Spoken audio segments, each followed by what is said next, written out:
Voilà. Ok, donc je veux parler, on va parler d'un petit thème qui va nous aider à bien comprendre dans ce jeûne de prière que nous sommes en train de faire. Donc, excusez-moi, j'ai changé de caméra, ça m'a pris un petit moment pour mettre en place. Ce que j'avais prévu, ça n'a pas marché, donc j'ai cherché une autre solution. Nous allons prendre la Bible, nous allons parler d'un sujet qui est l'œuvre de l'esprit et l'œuvre de la chair. Parce que, en fait, ce jeûne et prière, pourquoi nous le faisons? C'est pour crucifier la chair. Alléluia. Si nous nous rappelons, vraiment, l'idée c'est de travailler pour crucifier la chair, pour que nous devenions davantage spirituels, pour que le Saint-Esprit davantage puisse prendre toute la place en nous. Amen. Ok. Donc, nous allons parler de l'œuvre de l'esprit et l'œuvre de la chair. L'œuvre de l'esprit et l'œuvre de la chair. Amen. Nous allons prendre nos Bibles dans Romains chapitre 13. Prenons Romains 13. Romains chapitre 13.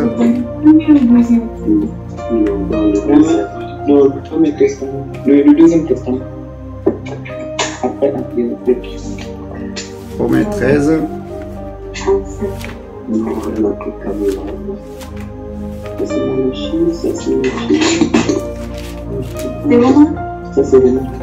C'est Romains. Romains chapitre 13. Ouais, le verset 14. Romains chapitre 13, le verset 14.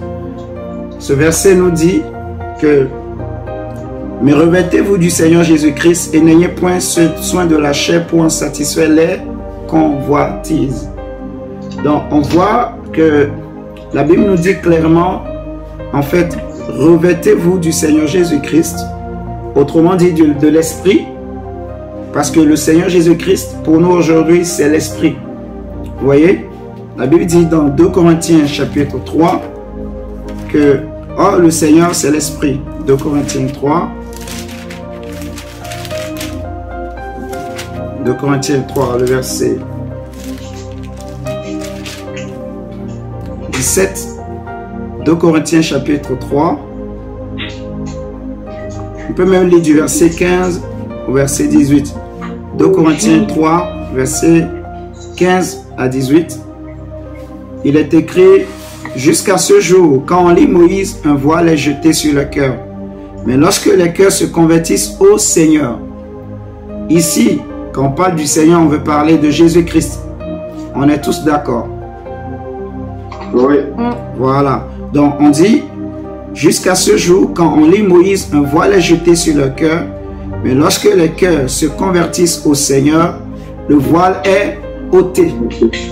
Vous voyez? Verset 17. Or, le Seigneur, c'est l'Esprit. Amen. Or, le Seigneur, c'est l'Esprit. Et là où est l'Esprit du Seigneur, là est la liberté. Nous tous qui le visage découvert, contemplons, comme dans un miroir, la gloire du Seigneur, nous sommes transformés en la même image, de gloire en gloire, comme par le Seigneur, l'Esprit. Amen.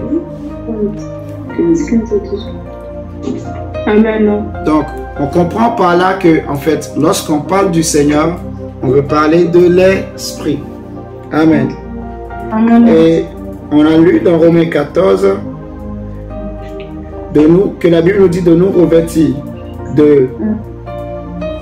du Seigneur Jésus-Christ et de ne pas prendre soin de la chair. Autrement dit, de ne pas trop nous concentrer sur les choses qui sont de la chair, les choses qui sont du domaine de la chair, mais de travailler plutôt notre esprit, d'être revêtu de l'esprit. Vous voyez?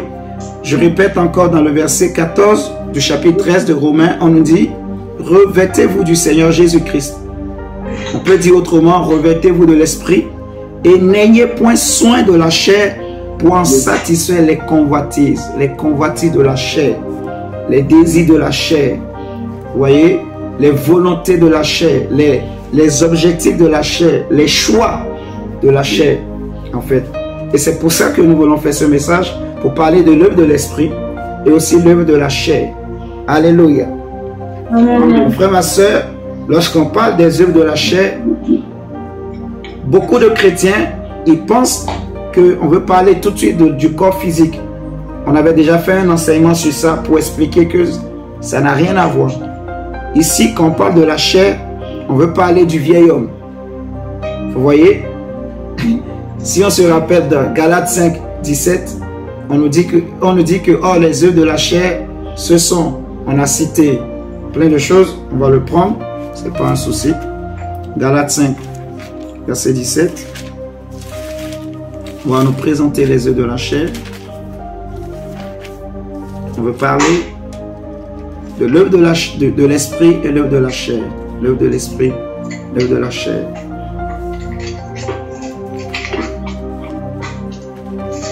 Galates chapitre 5, le verset 17 nous dit: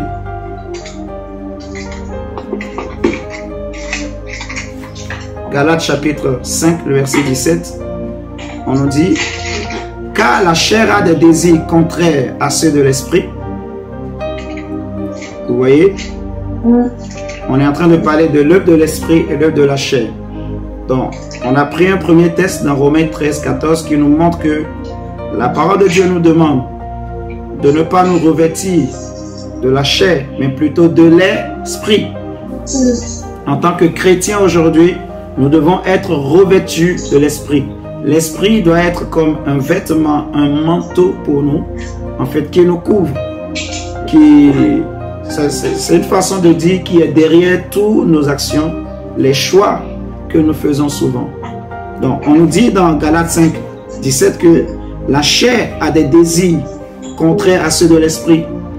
On avait déjà expliqué que lorsqu'on parle des désirs, on veut parler des volontés, des choix. Vous voyez, je désire ceci, je choisis en fait ceci. C'est la volonté, c'est l'expression de ma volonté. Voilà. Donc la chair a des désirs contraires à ceux de l'esprit et l'esprit en a de contraires à ceux de la chair.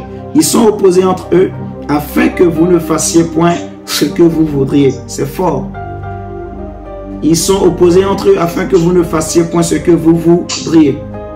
Donc la chair a ses désirs, l'esprit a ses désirs. Et la Bible nous dit, si vous êtes conduit par l'esprit, vous n'êtes point sous la loi. Si vous êtes conduit par l'esprit, vous n'êtes point sous la loi. Verset 19. Or, les œuvres de la chair sont manifestes.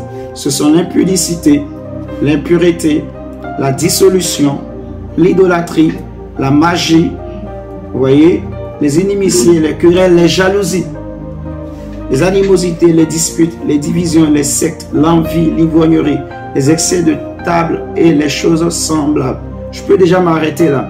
Si je prends juste la magie, ça n'a rien à voir avec le corps physique. C'est un péché qui est lié à l'esprit de l'homme, à l'esprit humain. Tu es d'accord avec moi, mon frère Antoine? Amen. Ok. Si je prends un autre exemple de péché ici, comme la jalousie. La jalousie, ça n'a rien à voir avec le corps physique. Ce corps, ça n'a rien à voir aussi avec l'esprit. Mais c'est lié à l'âme, en fait. Parce que l'âme de l'homme, c'est le siège des sentiments, des émotions. Vous voyez? Donc, lorsqu'on parle de la jalousie, c'est un péché qui est lié à l'âme, en fait. Donc, quand Paul est en train de citer les œuvres de la chair, dans Galates 5, 19, il veut parler du vieil homme, finalement. Donc, vieil homme en tant que esprit, âme et corps. Donc, un homme qui ne connaissait pas Christ, qui vivait dans le péché, qui suivait les passions de la chair, les passions du monde, en fait. Vous voyez? Donc, on nous dit, revêtez-vous du Seigneur Jésus-Christ et n'ayez point soin de la chair pour en satisfaire les convoitises. Donc, qu'est-ce que la parole de Dieu veut nous dire? Qu'est-ce que nous voulons expliquer en parlant de l'œuvre de la chair et de l'œuvre de l'esprit? Lorsqu'on parle de l'œuvre de quelqu'un, la première chose qu'il faut chercher à savoir, c'est l'origine, en fait. C'est la naissance, vous voyez? La naissance. Avant qu'il y ait une œuvre, il faut d'abord qu'il y ait un début. En tout cas, pour toute œuvre sur la terre, il faut qu'il y ait un début. Alléluia. Et lorsque on parle du début, on veut parler de l'origine, de la naissance. Donc, Jésus va dire une parole qui est très importante dans Jean chapitre 1. Il va dire ceci. Il va nous aider. Jean chapitre 1, le verset 13 et 14. La Bible nous dit que, en parlant de la naissance des chrétiens, on dit lesquels sont nés, non du sang, ni de la volonté de la chair, ni de la volonté de l'homme, mais de Dieu. Ça veut dire que ce n'est pas suite à un désir. Jean chapitre 1, verset 13. On dit lesquels sont nés. Donc, lesquels qui ont une origine. Lesquels sont nés, non du sang, ni de la volonté de la chair. Lorsqu'on parle de la volonté de la chair, on veut parler des désirs de la chair. On veut parler des passions, des convoitises de la chair. Donc, la parole de Dieu est en train de nous dire que les nouveaux chrétiens, ou les chrétiens, les disciples, ils ont eu une nouvelle naissance qui n'a rien à voir avec un désir humain. Ce n'est pas le monde qui veut qu'on devienne chrétien. Non. Si cela dépendait de la volonté de tes ennemis, ou même de mes ennemis, ou du monde, toi et moi, on ne serait pas chrétiens. Vous voyez? Parce que le monde ne veut pas qu'on soit sauvé. Le monde ne veut pas qu'on connaisse Jésus. Les choses que le monde nous apprend, c'est pour nous éloigner de Dieu. C'est pour renier Dieu. Le monde ne veut pas qu'on puisse croire qu'il y a même un Dieu qui existe. Vous voyez? Le monde nous amène dans l'orgueil. Le monde nous amène dans l'égoïsme. Le monde nous amène dans les convoitises. Le monde nous amène dans le péché. Donc, les désirs de la chair, autrement dit, les désirs de ce monde, en fait, ce n'est pas à cause de ça que nous sommes devenus chrétiens. Ce n'est même pas nous, en fait. Parce que le vieil homme qu'on était, il ne pouvait pas plaire à Dieu. Il ne pouvait pas chercher Dieu. C'est pour ça que Jésus va dire que nul ne peut venir à moi si le Père ne l'attire. Vous voyez? Donc, si je suis devenu chrétien aujourd'hui, si tu es devenu chrétien, si tu es devenue chrétienne, ce n'est pas parce que tu l'as voulu. Bien que, à un moment donné, Dieu attend que tu donnes ton accord.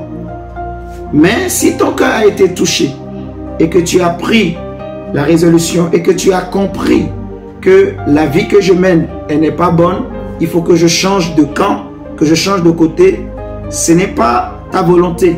Par exemple, Jésus va dire à Pierre que ce n'est pas ni la chair et le sang qui t'ont révélé ce que tu viens de dire, mais c'est mon Père qui est dans les cieux. Vous voyez? Donc, on ne devient pas chrétien parce que nos ancêtres l'ont voulu, ou nos parents l'ont voulu, ou on l'a voulu lui-même. Non. Si tu as compris, là où tu es, qu'il faut que tu te convertisses, qu'il faut que tu suives Jésus-Christ, qu'il faut que tu changes de vie, qu'il faut que tu te sanctifies. Celui qui a compris ça, c'est Dieu qui produit ça en lui. C'est l'Esprit qui produit ça en lui, en fait. Vous êtes en train de voir la différence. Ce n'est pas l'œuvre de la chair. Vous voyez? Comme on a vu dans Galates 5:19, on nous a cité les œuvres de la chair. Là, maintenant, on veut voir les origines. Donc, quand on analyse le texte biblique, on comprend que la naissance spirituelle, la naissance chrétienne, elle n'a rien à voir avec le vieil homme. Ce n'est pas la volonté du vieil homme. Ce n'est pas le désir du vieil homme. Ce n'est pas parce que quelqu'un, il s'est réveillé le matin et puis subitement il décide, bon, moi je veux devenir chrétien. Non. Si quelqu'un, il choisit de devenir chrétien, de se convertir réellement, d'être un vrai chrétien, un vrai disciple, sachez que cette personne-là, c'est Dieu qui le connaissait, c'est Dieu qui l'a touché, c'est Dieu qui l'a attiré, c'est Dieu qui l'a appelé. Amen. Amen. Vous voyez, donc la Bible nous dit que lesquels sont nés, non du sang, ni de la volonté de la chair, ni de la volonté de l'homme. C'est très important. Mais de Dieu. Ça veut dire que c'est l'œuvre de Dieu. Autrement dit, c'est l'œuvre de l'Esprit. Et le verset 14 nous dit que « Et la parole a été faite chair, et elle a habité parmi nous, pleine de grâce et de vérité. Et nous avons contemplé sa gloire, une gloire comme la gloire du Fils unique venu du Père. » Ce qui est important ici, on voit la parole qui est au départ esprit, qui est devenue physique en la personne de Jésus-Christ, que les hommes ont vu, que les hommes ont salué, ils ont touché, ils ont parlé avec la parole, ils ont parlé avec la vérité. Vous voyez, vous imaginez, des hommes ont salué la parole physiquement. Donc, il y a un mystère qui est là. Donc, la parole, elle a porté un vêtement. Elle s'est revêtue d'un vêtement. Elle s'est revêtue d'un habit, d'une couverture qu'on a vue physiquement. Vous êtes en train de me suivre? Au départ, le premier texte qu'on a lu, on a dit « Revêtez-vous de Jésus-Christ ». Et on a expliqué autrement, ça veut dire « Revêtez-vous de l'Esprit ». Comment ça peut se faire? L'œuvre de l'Esprit et l'œuvre de la chair. Quand l'ange est venu voir Marie, Marie a dit « Je suis une vierge femme et je n'ai jamais connu un homme. Comment est-ce possible que je puisse tomber enceinte ?» Et l'ange a dit à Marie que la puissance du Très-Haut viendra sur toi et le Très-Haut te couvrira de son ombre. C'est pour cela que le saint enfant qui naîtra de toi sera appelé Fils de Dieu. Vous voyez? Et dans Jean 1, 14, on nous dit que la parole elle a été faite chair. Ça veut dire que la parole est devenue physique, les gens pouvaient toucher. Mais la parole de Dieu nous dit dans Colossiens que en lui habitait corporellement toute la plénitude de la divinité. Ça veut dire que celui que les apôtres ont salué, c'était la parole, mais qui avait juste porté un vêtement. Qui s'était revêtu d'un corps physique pour opérer au milieu des hommes. C'est-à-dire que là où je suis, je peux être un homme que les gens peuvent voir physiquement, mais je suis un esprit, en fait. Vous voyez ce que je suis en train de dire? Je peux choisir de vivre, bien que je suis toujours dans ce corps qui est comme une enveloppe, mais je peux choisir de vivre comme Jésus, et alors, la même puissance, le même esprit qui avait revêtu Jésus, qui faisait que là où Jésus allait, les gens pouvaient témoigner que celui-ci est réellement le Fils de Dieu. Je peux aussi avoir la même couverture, le même Saint-Esprit, la même présence de Dieu, la même grâce de Dieu. Alléluia. Et c'est pour cela Jésus va dire que ce qui est né de la chair est chair, mais ce qui est né de l'esprit est esprit. Jean chapitre 3, le verset 6. Il dit que ce qui est né de la chair est chair, mais ce qui est né de l'esprit est esprit. Vous voyez? Ce qui est né de la chair, c'est la chair. Et ce qui est né de l'esprit est esprit. Nous voulons parler de l'œuvre de l'esprit et l'œuvre de la chair. Donc, si je veux pratiquer les œuvres de l'esprit, il faut que je regarde la naissance. Que je retourne à la naissance, il faut que je reçoive la naissance de l'esprit. Que je sois né de l'esprit. Vous voyez, il faut que je renonce à mon vieil homme. Je renonce à l'homme du péché. Je renonce à mes propres volontés, à mes propres désirs. Il faut que j'accepte Jésus en fait. Amen. Amen.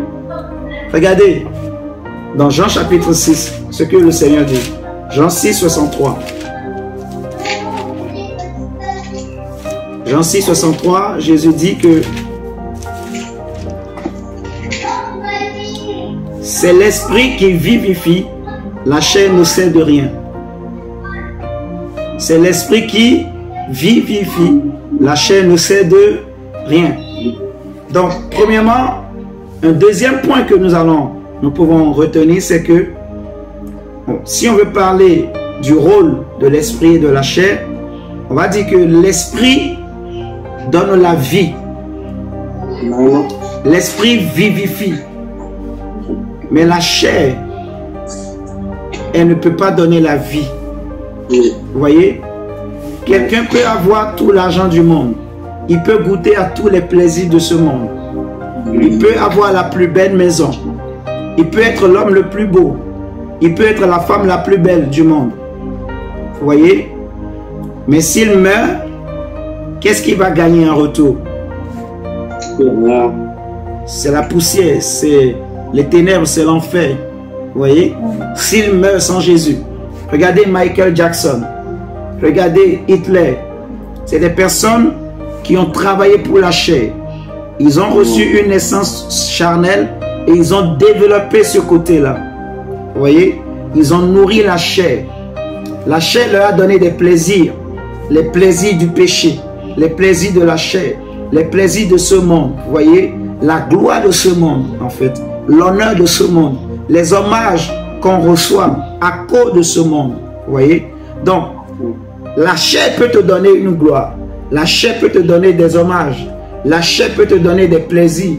La chair peut te faire gagner même des choses. Mais la finalité, c'est l'opprobre. C'est la corruption. C'est la mort. Vous voyez? C'est pour cela que Jésus dit que ce qui vivifie, c'est l'esprit. Ce n'est pas la chair. Vous voyez? Donc, il ne faut pas travailler pour la chair. Non, ça ne sert à rien. Il faut plutôt de plus en plus travailler pour l'esprit, pour que nous devenions davantage des hommes et des femmes spirituels. Il faut prendre le temps, il faut accepter de crucifier la chair en fait. Vous voyez? Pour que la chair prenne moins de place. Pour que l'esprit de l'homme puisse, voilà, prendre de l'ascendance. Je peux donner, on a déjà lu Galates 5, mais si vous regardez Galates 6 avec moi, le verset 8, Galates 6, le verset 8, regardez ce que l'apôtre nous dit. Galates chapitre 6, le verset 8. Il est écrit, celui qui sème pour la chair, pour sa chair, moissonnera de la chair quoi? La corruption. Celui qui sème pour sa chair, moissonnera de la chair la corruption. Mais celui qui sème pour l'esprit, moissonnera de l'esprit la vie éternelle. Vous voyez? Pour parler dans un langage terre à terre, pour utiliser un français simple, ce que la Bible dit simplement, celui qui fait plus les choses de l'esprit, il va être attiré vers les choses, vers l'esprit. Il va voir son esprit grandir. Mais celui qui se tourne et pratique beaucoup les choses de la chair, il va voir son esprit va perdre de la place et c'est sa chair qui va prendre plus de place. Vous voyez? Pour expliquer, pour détailler, c'est quoi les choses de l'esprit? Par exemple, la prière, la méditation, les jeûnes, l'obéissance à la parole de Dieu, les fruits de l'esprit, l'amour, vous voyez, la patience, la maîtrise de soi, l'humilité, qui est un grand fruit que on néglige beaucoup, que le Saint-Esprit aime. En fait, l'Esprit de Dieu aime les esprits humbles. Vous voyez, le problème de nous les chrétiens aujourd'hui, on pense que l'humilité, c'est pour les faibles. Non. Un homme de Dieu, un enfant de Dieu, il doit avoir un esprit humble. C'est-à-dire un esprit qui sait s'humilier, qui sait se rabaisser. Je ne dis pas d'avoir une âme humble. Ça n'a aucun sens. L'humilité, ça vient de l'esprit en fait. Vous voyez? C'est des mouvements, c'est ce qu'on appelle aussi les positions de l'esprit, les mouvements de l'esprit. Si le Seigneur permet, on en parlera un jour pour que chacun connaisse un peu. Mais l'humilité, par exemple, c'est une qualité de l'esprit. Vous voyez? Par exemple, un chrétien qui ne veut pas être humble, il aura beaucoup de mal à travailler avec le Saint-Esprit. Vous voyez, la Bible dit quoi? Que Dieu résiste aux orgueilleux, mais il fait grâce aux humbles. Donc, l'Esprit de Dieu résiste aux orgueilleux. Il n'aime pas travailler avec les orgueilleux, mais il aime travailler avec les personnes humbles. En parlant de Jésus-Christ lui-même, la Bible nous dit que il s'est humilié jusqu'à la mort de la croix. C'est pour cela que Dieu l'a souverainement élevé. Vous voyez, lui qui est fils de Dieu, la Bible dit qu'il a appris l'obéissance par les choses qu'il a souffaites. Vous voyez, donc l'humilité, l'obéissance, vous voyez, à la parole de Dieu, voilà, la crainte de Dieu, la sanctification, l'amour du prochain, l'amour de Dieu, l'amour de la vérité. Vous voyez, c'est des qualités que le Saint-Esprit aime. Donc celui qui pratique ces choses, naturellement, il attire la faveur de Dieu. Il met le Saint-Esprit à l'aise. Et plus il pratique ces choses, son esprit sera bien. Alléluia. Quelqu'un, par exemple, qui est... qu'est-ce que je vais dire? Qui est tout le temps attristé. Je prends un exemple très simple comme ça, par exemple. La Bible dit, soyez tout le temps joyeux. Donc, il y a une forme de tristesse qu'on appelle la tristesse qui vient du Saint-Esprit. C'est-à-dire, si le Saint-Esprit est attristé, il peut nous le communiquer. Ça veut dire qu'il y a un péché, il y a quelque chose qu'on a fait qu'il n'a pas aimé, il n'est pas content. Il faut réparer vite. Vous voyez, si on ne comprend pas, il peut partir. Mais la plupart du temps, nous les hommes, nous sommes souvent tristes. Ce n'est pas la tristesse de l'esprit. Nous cultivons la tristesse. Tu peux voir, il y a beaucoup de chrétiens ou chrétiennes qui sont tout le temps abattus, tout le temps tristes, tout le temps découragés. Le Saint-Esprit n'aime pas la tristesse. En fait, un homme dont l'esprit est tout le temps triste, il ne peut pas entendre l'Esprit de Dieu. Vous voyez, c'est comme un poids sur son esprit. Je prends un autre exemple, par exemple. Un homme qui est trop timide, une personne qui est trop timide. La Bible dit que ce n'est pas un esprit de timidité que Dieu nous a donné, mais c'est un esprit de courage, un esprit de force, d'amour, de courage. Vous voyez? Donc, la timidité exagérée, ce n'est pas bon. Vous voyez? La timidité, c'est comme un blocage en fait sur l'esprit, notre esprit. Nous ne pouvons pas entendre Dieu. Nous ne pouvons pas connaître les choses de Dieu, la volonté de Dieu en fait. Donc, là je donne des exemples comme ça pour qu'on comprenne. Parce qu'on a dit celui qui sème pour la chair, il va moissonner de la chair la corruption et à la fin la mort. Mais celui qui sème pour l'esprit moissonnera de l'esprit la vie. L'esprit donne la vie. Vous voyez? Donc, si on prend l'exemple d'Abraham, par exemple, notre père, la Bible nous dit dans Romains 4, verset 1 que qu'est-ce que Abraham il a gagné? Par exemple, en parlant de la foi d'Abraham. Si Abraham, il pouvait se lever un jour pour dire que c'est pas ma force que j'ai pu réussir à être sauvé, que j'ai pu réussir à avoir Isaac, ben, la terre va se retourner.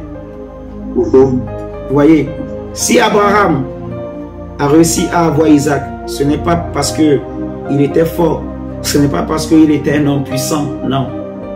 C'est simplement parce qu'il a cru. Vous voyez, c'est parce qu'il est resté patient, il est resté fidèle, il a persévéré dans la promesse de Dieu, il a cru. Alors que tout lui interdisait de croire, il a cru en Dieu. C'est-à-dire, il a donné gloire à Dieu. C'est ce qu'on a, on dit, il a glorifié Dieu. Vous voyez, et quand Dieu a vu ça, le Seigneur l'a honoré. Si Abraham est sauvé, ce n'est pas parce qu'il était parfait, il était sans défaut, non. C'est simplement parce qu'il a cru. Vous voyez? Donc, ce n'est pas par nos efforts physiques que vraiment on peut gagner certains combats, qu'on peut, voilà, gagner l'amitié de l'Esprit de Dieu. Non, ce n'est pas physique. il faut faire les choses de l'esprit. Amen. Amen.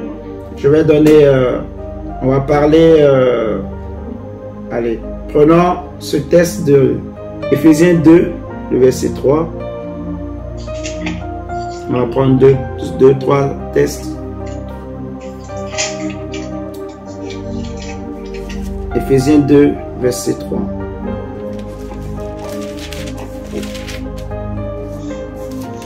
La Bible dit, nous tous aussi nous étions de leur nombre et nous vivions autrefois selon les convoitises de notre chair, accomplissant les volontés de la chair et de nos pensées, et nous étions par nature des enfants de colère comme les autres. Prenons Colossiens chapitre 2, Colossiens 2, verset 20.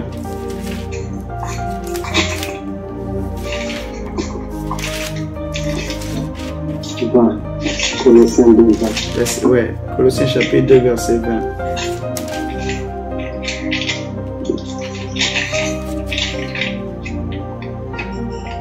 L'apôtre Paul nous dit, on va lire jusqu'au verset 23, il dit, si vous êtes morts avec Christ, si vous êtes morts avec Christ au rudiment du monde, si vous êtes morts avec Christ au rudiment du monde,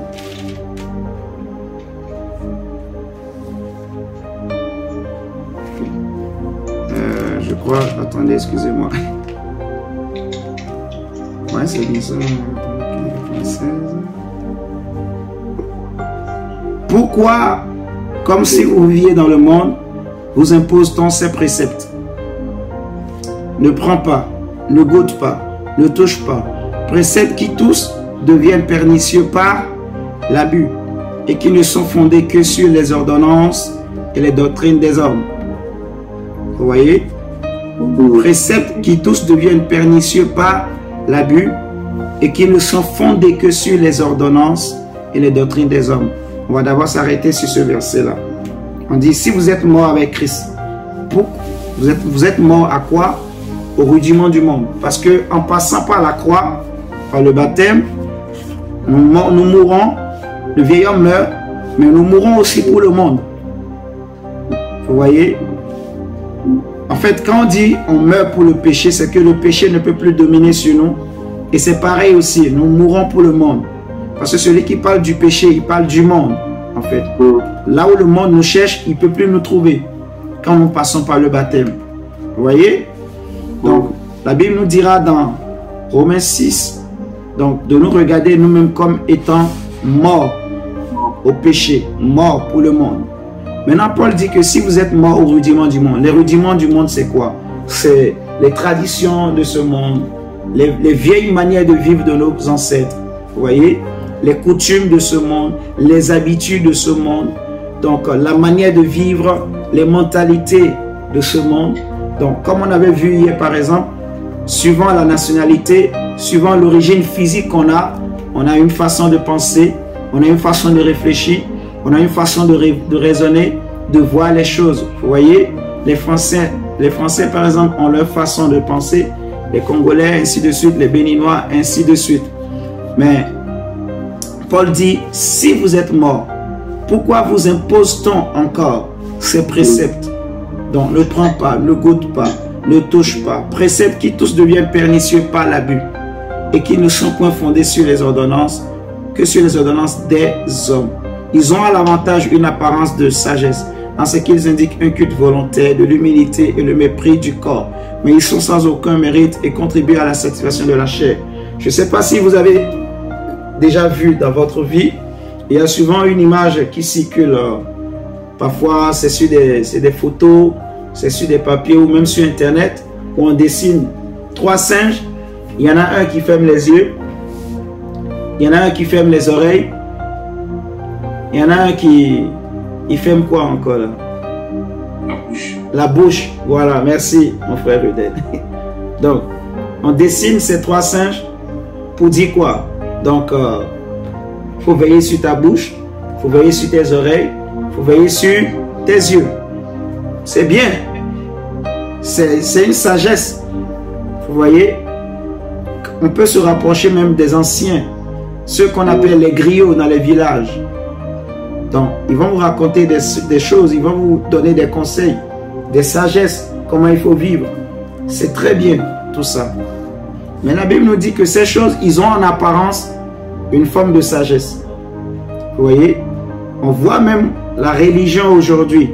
Quand tu regardes certaines religions, tu vois la manière dont les gens, ils pratiquent, ils ont des fonctionnements, ils ont mis en place des fonctionnements, des systèmes. Vous voyez, il y a plein de statuettes, il y a des cultes, il y a des habits, des vêtements. Par exemple, le prêtre, il doit s'habiller, il doit porter un certain vêtement. Il y en a, il faut qu'il porte un chapeau. Vous voyez, il y en a, il peut passer 60 jours de jeûne. Si vous prenez par exemple les bouddhistes, il peut faire même 120 jours, il peut faire même 1 an de jeûne. Tu peux voir certains, ceux qu'on appelle les pères dans le bouddhisme, tu peux voir le monsieur, il est mince comme ça, tellement qu'il a jeûné. Et quand il jeûne comme ça, qu'est-ce qu'il cherche? Il veut atteindre, je ne sais pas quoi, le Nirvana, je ne sais pas comment ils appellent ça. Il veut atteindre une autre dimension. Et des gens comme ça, tu vas voir toute une foule, les gens viennent le vénérer. Il est comme un dieu. On donne les enfants, qu'il bénisse les enfants.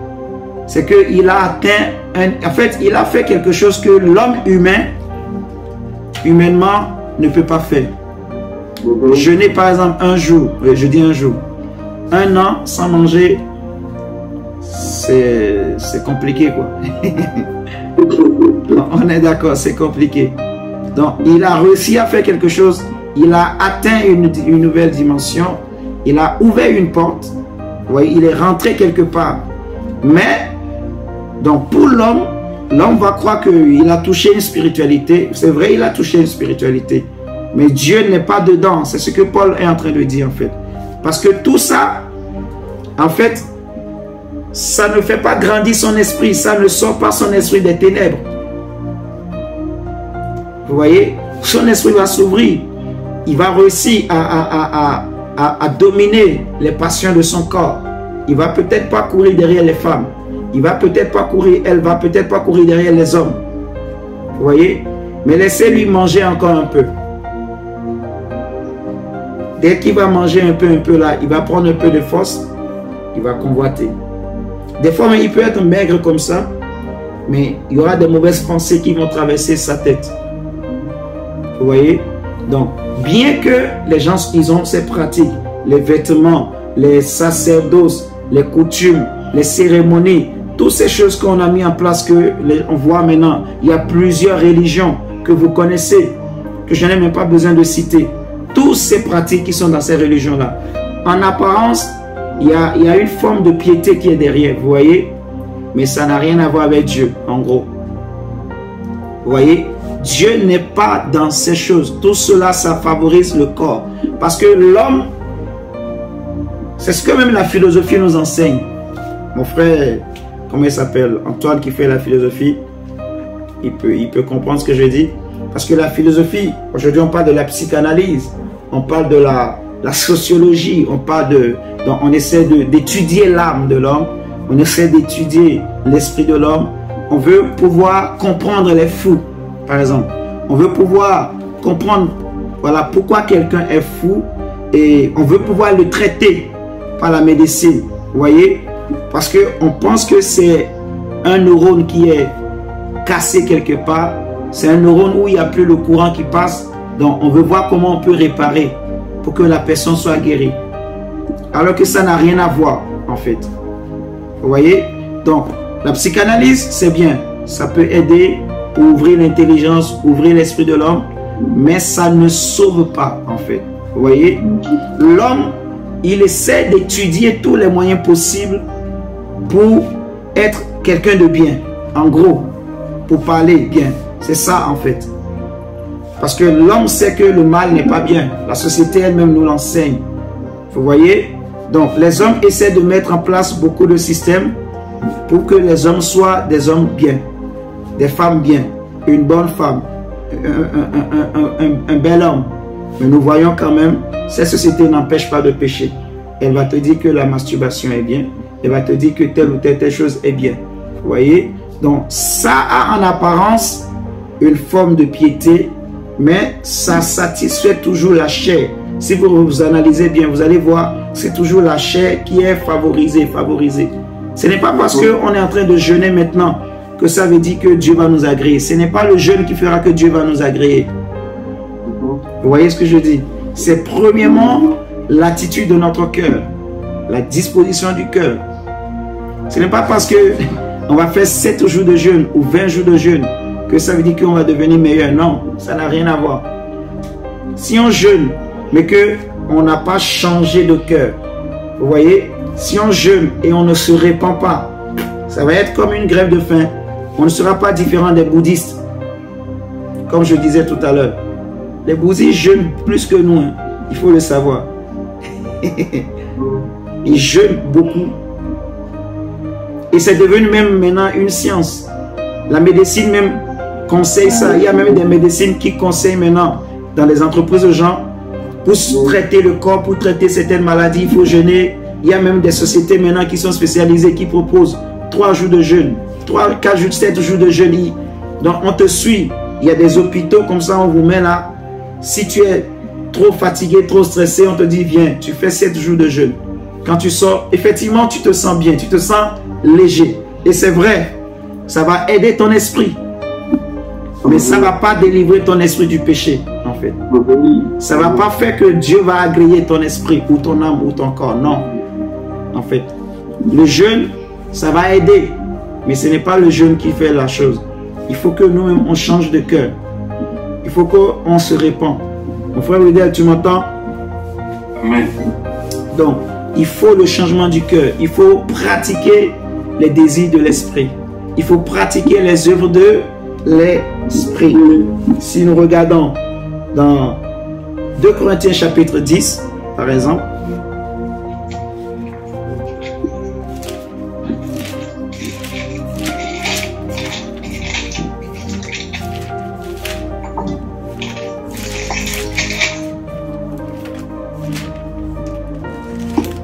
Corinthiens 10, 2 Corinthiens 3, pardon, excusez-moi, non, 10, 2 Corinthiens 10, le verset 3,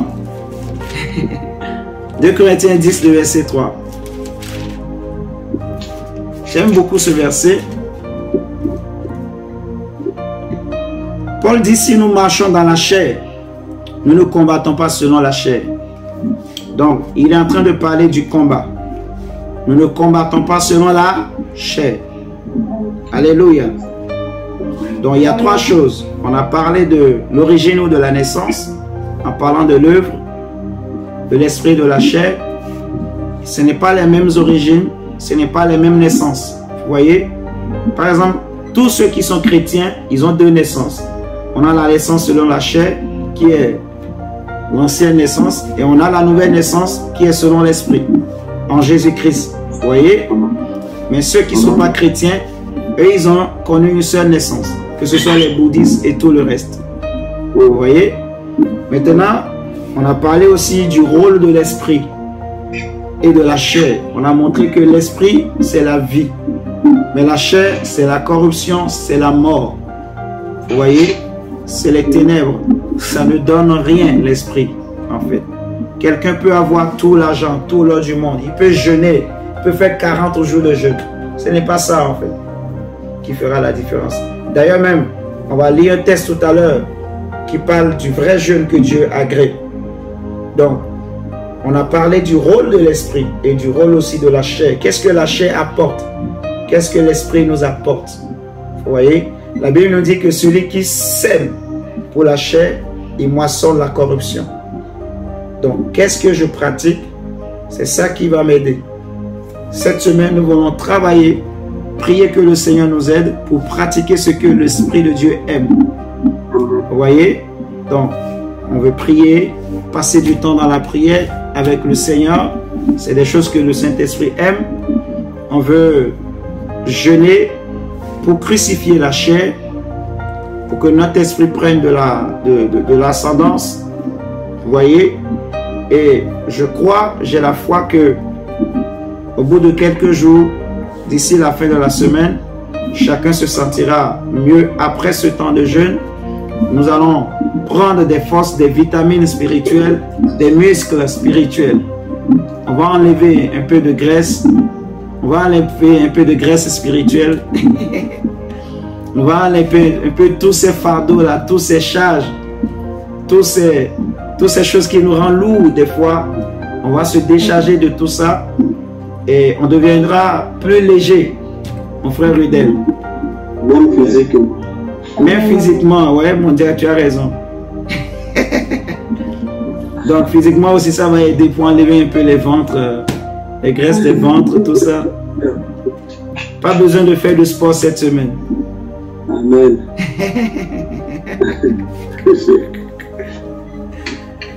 Il avait dit que si nous marchons dans la chair, nous ne combattons pas selon la chair. Vous voyez? Ça veut dire que si tu vois le mal quelque part et que tu veux traiter, ne va pas avec la chair. Ne va pas avec les désirs, les choix de la chair. C'est-à-dire, ne va pas avec colère. Vous voyez? Je prends un exemple.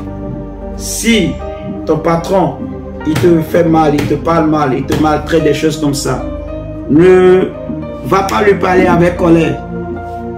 Ça ne va pas arranger les choses. Vous voyez? Nous ne combattons pas selon la chair. Non. Parce que nous sommes spirituels. Donc vous voyez, il y a une grande différence. La chair, elle donne une essence, elle pratique des œuvres. Et la chair aussi, elle nous donne des armes pour combattre. Vous voyez? À cause des armes que la chair donne, c'est ce qui donne les guerres que nous voyons un peu partout dans ce monde aujourd'hui. Vous voyez? À cause de l'or, à cause du diamant, de l'uranium, du phosphore, des matières premières, on voit toutes ces guerres dans ce monde. À cause des territoires, telle ou telle personne veut avoir plus de territoire que l'autre. Vous voyez? Telle ou telle personne veut être la puissance mondiale. Donc on fabrique des armes qui sont inspirées par la chair, par la magie, la sorcellerie, les ténèbres. Et ces armes détruisent des populations innocentes. Vous voyez? À cause de la chair, il y a des coups d'État un peu partout. Et c'est les innocents qui vont mourir. Vous voyez? Tout ça, c'est les œufs de la chair. Donc, ceux qui combattent selon la chair, vous allez voir, très souvent, c'est la colère. Ils agissent par la colère. Vous voyez? Ils prennent des décisions sur la colère. La Bible dit que la colère de l'homme n'accomplit pas la volonté de Dieu. Vous voyez? Donc, on ne combat pas selon la chair. N'approche pas les choses selon la chair. Ne regarde pas les choses avec les yeux de la chair. Amen. Mais il faut regarder avec les yeux de l'esprit. Il faut approcher, il faut combattre en esprit. Par exemple, s'il y a une résistance quelque part, ne regarde pas la chair. N'insulte pas quoi. Quelqu'un qui fait les choses dans la chair, il est en colère, facilement il balance des injures. Vous voyez? Facilement il balance des mots grossiers, ainsi de suite. Mais quelqu'un qui combat en esprit, quand il voit que c'est dur, il va aller en prière et il prie pour casser ce qui rend dur. Vous voyez? Il va venir parler avec amour. Des fois même tu peux avoir raison. Mais l'esprit veut que tu utilises l'humilité pour casser l'orgueil de celui qui est en face. Je ne sais pas si vous me comprenez. Des fois, si ton chef, il vient, wou, dou, dou, dou, dou. Si toi aussi tu te lèves, ta, ta, ta, ta, tu vois, wou, dou, dou, dou, plus ta, ta, ta, ta, ça fait boum. Vous voyez? Alors que si wou, dou, dou, dou vient et que toi tu prends l'amour, la douceur, tu apaises, tu vas voir, celui qui est en face de toi, tu as cassé ses ailes. Parce que lui, quand il vient comme ça, il s'attend aussi à une réaction en fait. Mais quand il n'y a pas la réaction, ça casse, ça calme le jeu. Vous voyez? Et finalement, c'est toi qui vas gagner. Donc l'autre va croire qu'il t'a gagné, mais en réalité, tu as éteint son feu, tu l'as désarmé, mais il ne sait pas en fait. Vous voyez? Donc, des fois, il y a des décisions qu'on prend par la colère. Des fois, il y a des réactions qu'on a sous l'effet de la colère. Vous voyez? Que Dieu nous pardonne, que Dieu nous aide en fait. Donc, nous ne combattons pas selon la chair, non, mais nous combattons selon l'esprit. Vous voyez? Parce que nous n'avons pas à lutter contre la chair et le sang, non. Nous sommes des êtres spirituels et les âmes avec lesquelles nous combattons, ce n'est pas des âmes physiques. Donc, il y a la prière, mais il y a aussi maintenant les fruits de l'esprit qu'on doit utiliser comme âme. Vous voyez? L'amour, c'est une âme. Le langage, c'est aussi une âme. La parole de Dieu, c'est aussi une âme. Tu peux même utiliser la parole de Dieu pour parler à un païen, sans citer les versets bibliques. Tu peux dire à un païen, la colère n'accomplit pas de bonnes choses, quoi. Tu lui parles comme ça, lui, il ne saura pas que c'est un verset de la Bible. Mais tu es en train d'utiliser un verset de la Bible pour lui parler. Il y a des fois, j'ai déjà vu ça. Tu utilises des versets de Bible bibliques, tu parles à un païen. Vous savez ce que le païen dit? Ils me disent, ça c'est une parole de sagesse. Parce qu'ils voient que c'est une parole, c'est fort, hein. Tu lui dis, il dit ça c'est une parole de sagesse. J'ai déjà vu ça. J'ai déjà vu ça, je me rappelle même dernièrement, sur les réseaux sociaux, on parlait des personnes qui tuent. Par exemple, il y a des jeunes filles qui ont été tuées par des copains, machin, ainsi de suite. Et j'avais balancé comme ça. Que c'est-il à un homme de gagner tout ce monde s'il perdait sa vie? Vous voyez? Et les gens disent, ça c'est une parole de sagesse. Mais je n'ai pas cité de verset biblique. Mais ça fait réfléchir l'homme. Vous voyez? Ça calme les choses. Ça amène vraiment les gens à se poser de bonnes questions. Donc, les âmes de Dieu, les fruits de l'esprit, c'est des âmes que Dieu nous donne aussi à côté de l'esprit de Dieu pour traiter les choses, pour aborder les choses, pour vivre avec les autres, pour marcher dans ce monde. Amen. Donc, l'œuvre de l'esprit en nous, c'est tout ça. C'est que ça nous donne la puissance, mais ça nous donne aussi donc, les qualités de l'esprit pour vaincre les choses, pour décanter les situations. Vous voyez? Et plus on pratique ces choses, plus notre esprit grandit en fait. Plus le Saint-Esprit prend la place en nous. Vous voyez? C'est très très important en fait. Nous aussi dans le passé on ne savait pas. Donc avant c'était œil pour œil, c'était dent pour dent. Tu me parles mal, je te parle mal. Vous voyez? C'était comme ça. On répondait, c'était coup pour coup, ainsi de suite. Mais ce n'est pas comme ça les choses de Dieu en fait. Vous voyez? Si vous prenez l'exemple de Jésus, on l'a insulté, on a craché sur lui, on l'a tabassé, on a fait qu'est-ce qu'on n'a pas fait contre lui. Jésus a dit, ne sais-tu pas que je peux demander à mon Père de m'envoyer à l'instant même 12 légions d'anges. Mais il n'a pas fait. Vous voyez, par humilité. Il a même dit, si on te gifle sur une joue, donne l'autre aussi. Mon Dieu, tu es capable de faire ça? Mon évangéliste. Est-ce que si on te gifle sur une joue, tu vas donner l'autre?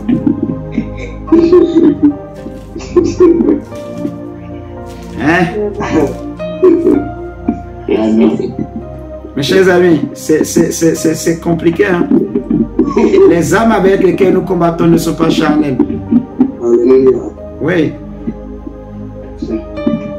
Les hommes, en fait, facilement, l'homme, quand lui il se met en colère, c'est la force. C'est la force. Mais la femme, elle va parler, papa.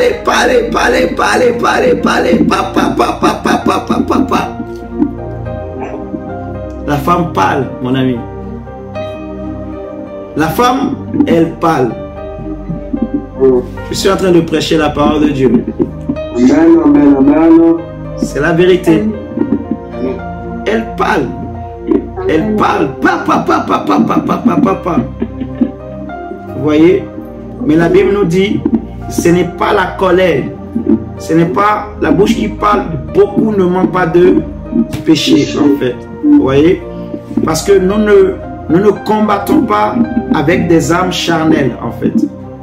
Nous combattons avec des âmes spirituelles. La puissance de nos âmes, ce n'est pas dans la multitude de nos paroles, mais c'est dans la qualité des âmes qu'on emploie, en fait. Vous voyez? Tu vois, mon frère Antoine? Oui. C'est les âmes qu'on doit utiliser. C'est ça qui va montrer maintenant au niveau du combat, le combat. Parce qu'il y a l'origine, il y a les rôles, il y a maintenant le combat. Donc, on veut que le Saint-Esprit nous remplisse. Il faut maintenant aussi utiliser les armes de l'Esprit pour combattre.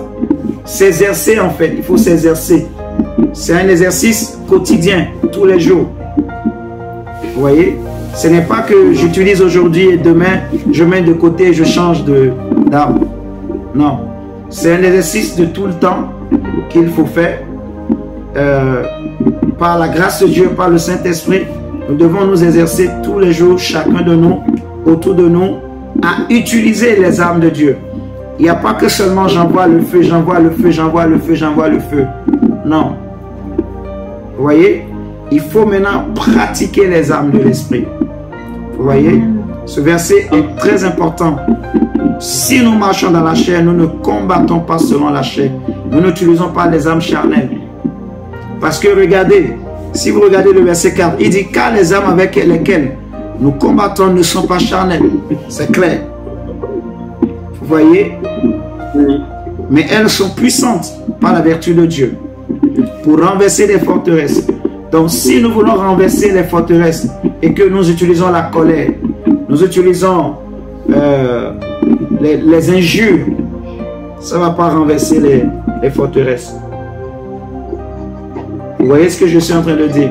C'est comme par exemple un parent qui veut éduquer son enfant, mais qui veut utiliser la violence tout le temps.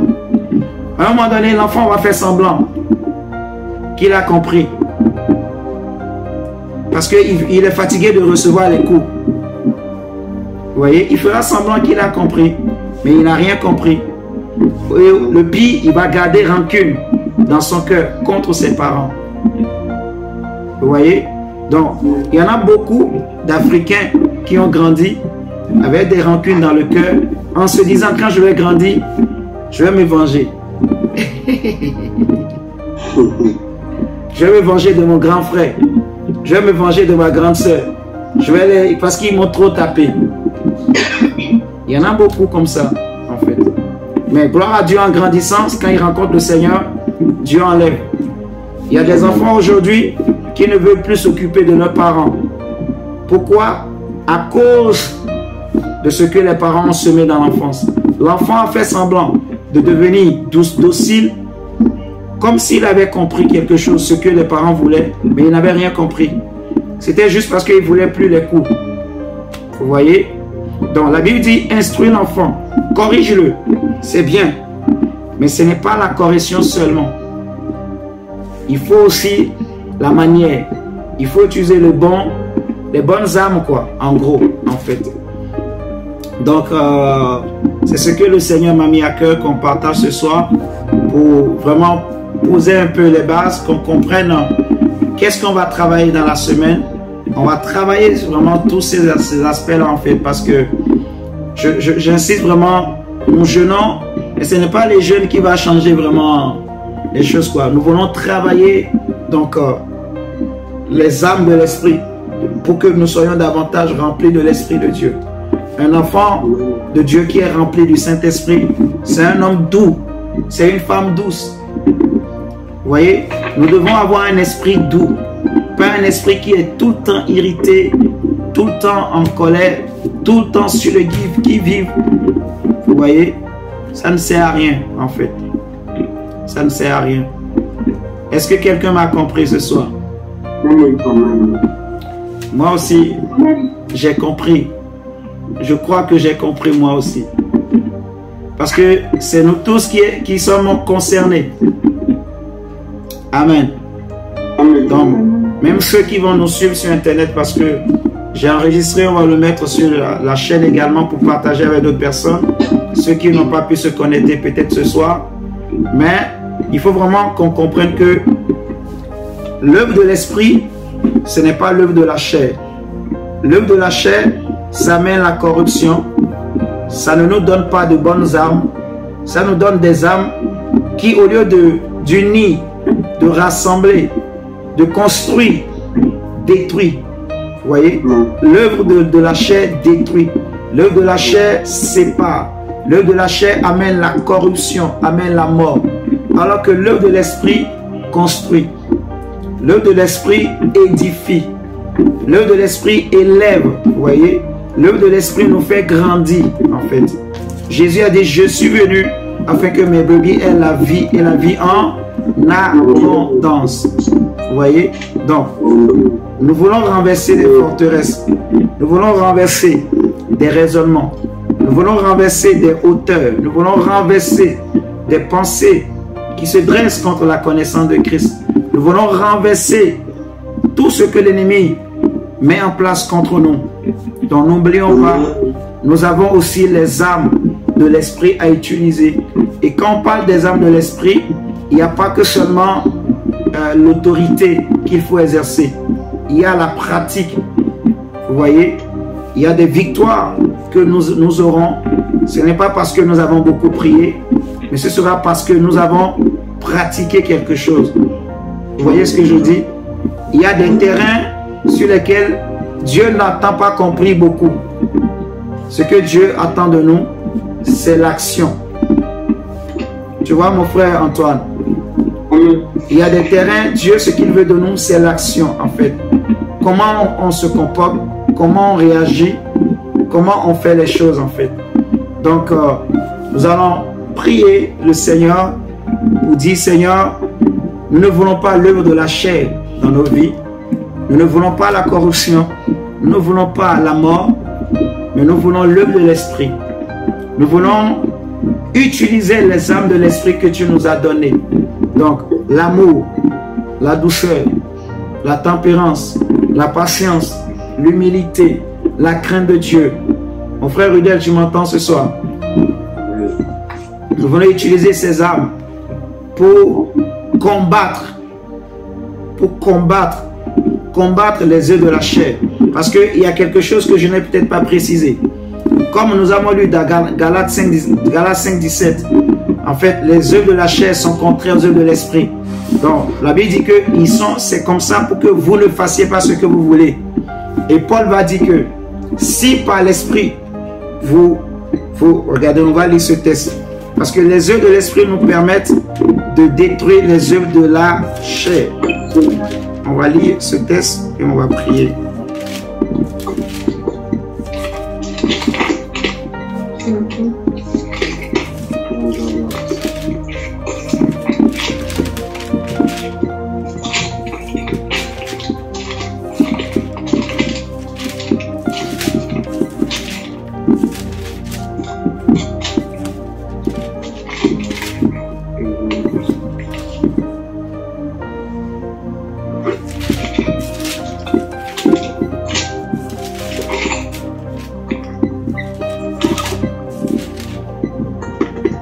Regardez Colossiens chapitre 3. Regardons Colossiens chapitre 3. Colossiens 3, le verset 5. Colossiens 3, verset 5. La Bible dit: faites donc mourir les membres qui sont sur la terre, l'impudicité, l'impureté, les passions, les mauvais désirs, la cupidité, qui est une idolâtrie.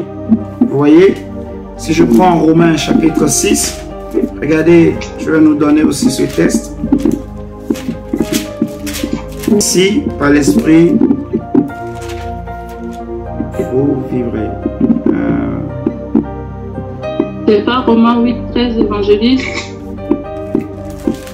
Attendez, on va regarder. 8, 13.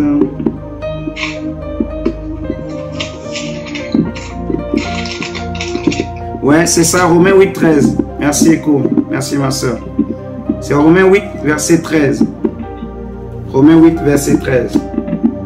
Donc, même le verset 12 nous dit, ainsi donc, frères, nous ne sommes point redevables à la chair pour vivre selon la chair. Et le verset 13 nous dit que si vous vivez selon la chair, vous mourrez. Mais si par l'esprit, et j'aime beaucoup cette précision-là, si par l'esprit vous faites mourir, vous voyez, si par l'esprit vous faites mourir les actions du corps, vous vivrez. Car tous ceux qui sont conduits par l'Esprit de Dieu sont fils de Dieu, ainsi de suite.